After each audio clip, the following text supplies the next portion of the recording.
Imagine you're at any office of a big company in China. You walk into a meeting where a boss is talking to their employees. As the meeting starts, you notice everyone is listening carefully and showing respect. The boss isn't just giving orders, but also talking about the importance of teamwork. You can tell that everyone knows their role in the group. What you're seeing in that meeting reflects Confucian values, ideas that have been part of life in East Asia for thousands of years. Even though these teachings are ancient, they still play a big role in how people interact. Welcome back to the Library of Faith, curious souls! Today we're going to explore how Confucianism has evolved over the centuries and how it still shapes both public and private lives in places like China, Korea, and Japan. Let's get started.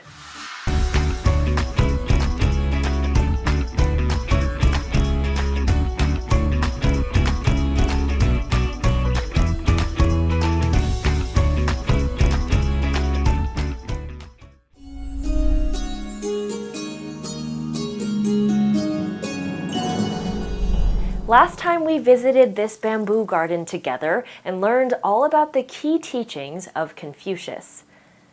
After Confucius's death, his ideas continued to spread. But as Confucianism grew, new questions arose, one of the biggest being about human nature itself. Are people naturally good, or are they born selfish and in need of control?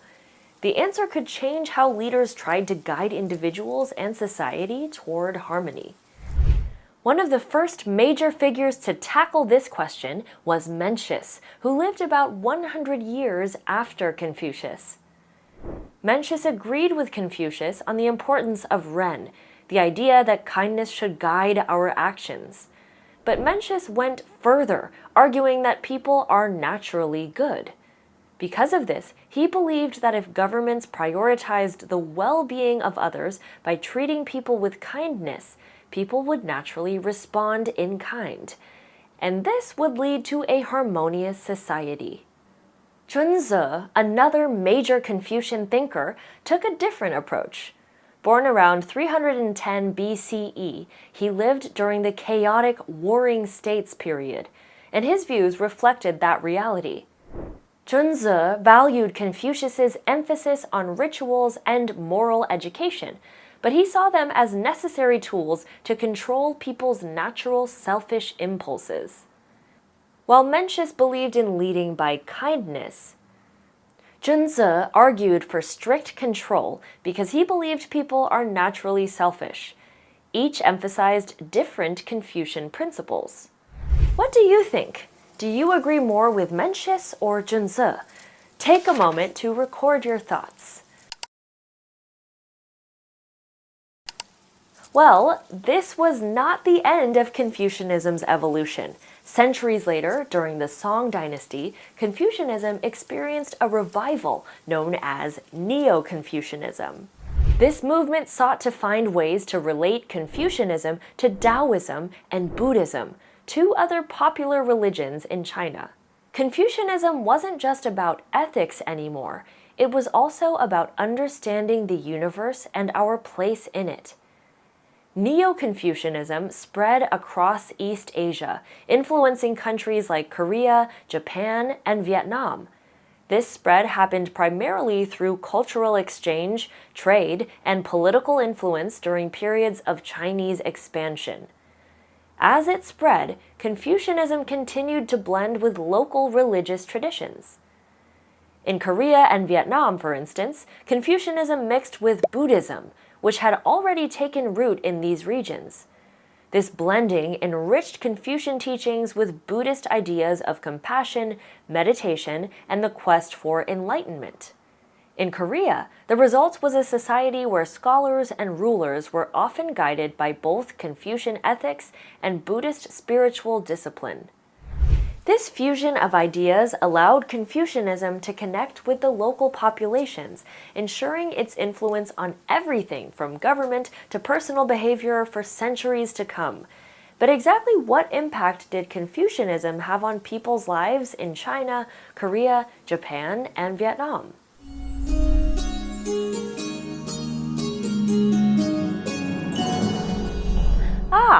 Here we are back at the temple of Confucius in Chufu. Let's take a look at how Confucian ideas had a lasting impact on public life, particularly in education, government, and business. Let's start with government. During the Han Dynasty, Confucianism became the official state philosophy in China, and rulers were expected to be more than just powerful, they had to be moral examples for their people. This idea was tied to a belief called the mandate of heaven. This is the idea that the ruler's authority, or mandate to rule, comes from a divine source. But this power was only granted as long as the ruler maintained moral order and took care of the people. If a ruler became corrupt or cruel, the heavens could revoke their mandate, causing them to lose their power, often through rebellion or disaster. In this way, the divine was seen as directly interacting with earthly rulers, rewarding good governance and punishing bad leadership. Confucianism also played a huge role in shaping the way that government officials or civil servants were chosen in ancient China. Instead of filling government positions based on birth or family connections, candidates had to pass rigorous exams based on Confucian texts to show that they were capable of leading with wisdom and justice. These civil service exams helped create a merit-based system where those who were most qualified would rise to power. Some countries still use Confucian-based merit systems in their government. Next, let's talk about business. In traditional Confucian society, the same ideas of hierarchy and social harmony extended into business practices. How might the Confucian value of ren, or benevolence, influence business practices? Well, ren meant that employers were expected to care for their workers, while employees were expected to be loyal and hardworking in return. This created a sense of order and was believed to increase prosperity. These expectations continue to influence the workplace today in East Asia. What about education? Imagine the ideal Confucian classroom. Take a few moments to describe it in your guided viewing. Consider what values would be promoted, how responsibilities would be delegated, and how students and teachers might interact. For Confucians, education is used in part to shape students into virtuous leaders. And at the heart of Confucian education lies the concept of filial piety, which emphasizes respect for authority figures. In Confucian thought, students are expected to treat their teachers with the same respect and obedience that they would show their parents. Okay, I think we have a clear picture of the influence of Confucianism on public life.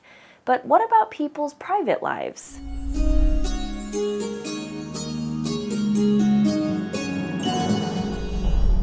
Let's think about how Confucian values might influence family dynamics today. Which value might be especially influential in this area? Well, how about xiao, or filial piety? In modern times, this value manifests in strong family ties and responsibilities. Children are often expected to care for aging parents. Filial piety shapes everything from how families live together to how decisions are made. And even outside of the family, showing respect for elders is important in many East Asian cultures. And how do you think gender roles were affected? Well, Confucian values have traditionally promoted specific roles for men and women. Men were expected to provide for the family, while women focused on taking care of the home and raising children. These roles are changing today, especially in cities, but you can still see the influence of traditional Confucian ideas in some regions where these expectations remain. Finally, Confucian principles like ren continue to shape how people treat each other in social situations.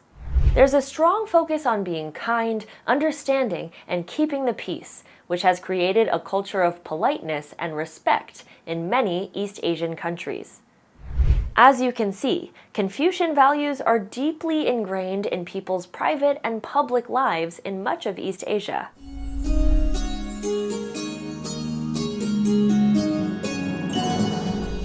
In East Asia, the influence of Confucianism can still be seen in modern education, leadership, and the ways people relate to one another in everyday life. But around the same time that Confucianism was gaining prominence, another philosophy was emerging in China: Taoism. In our next lesson, we'll return to the garden and see why Lao Tzu found the vinegar to be so sweet. Until then, friends, stay curious. Hey, hey.